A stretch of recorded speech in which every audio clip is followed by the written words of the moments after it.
Kia ora, Western Bay. New rules mean that council is required to produce a speed management plan.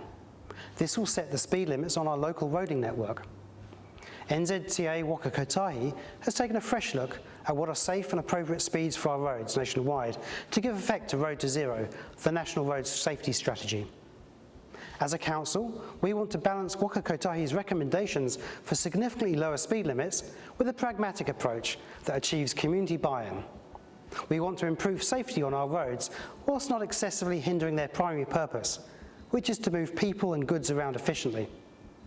So, come with me as we take a look at some examples of the changes we propose. First up, our schools.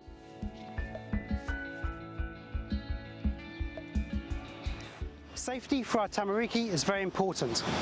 We propose a variable speed limit with 30 kilometres per hour at the drop-off and pick-up times at the beginning and end of the school day, like now. At other times, the speed limit at urban schools like this will be 50 kilometres per hour and 60 for rural schools.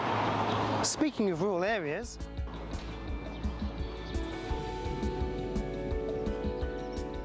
here we are at a typical rural road. Currently, they mostly have a 100 km/h speed limit. This speed is unsafe for such roads.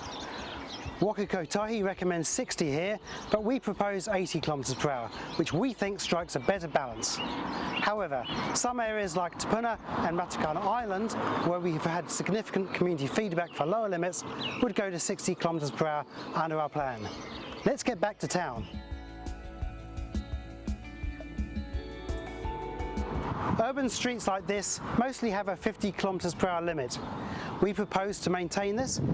Council feels that the 30 km/h suggested by Waka Kotahi would not achieve buy-in and acceptance from the majority of our community. Exceptions to this include our central business districts, where there's a lot of pedestrian interaction. So we propose to drop the limit to 40 km/h in Omokoroa and Te Puke. Waihi Beach already has this limit, and as Katikati's main road is a state highway, Waka Kotahi have identified a 40 km/h limit, which council fully supports. Another exception is the Fairview Estate, where there has been a significant desire for a lower speed limit.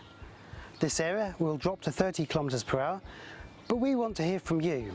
Let's get back to council chambers to explain more. We'd really like to hear your views on this draft speed management plan. We've already had a lot of input on this topic that you shared via our recent annual plan and the Your Place Tōwahi processes. We're also having a korero with communities around Marae to understand what limits those communities want.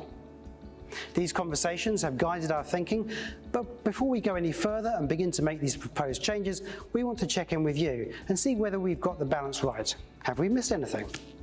I also want to just clarify that where a current speed limit is lower than I've outlined just now, the lower limit will remain. We're not intending to raise any speed limits.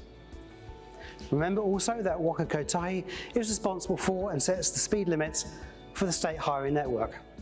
It has developed an interim draft speed management plan for those roads. You can see more information or give us your feedback online on our Have Your Say webpage, or drop in and see the friendly team at one of our library and service centres. We know that for many people in our community, there is more we can do to improve safety on our roads, and this is part of our commitment to this.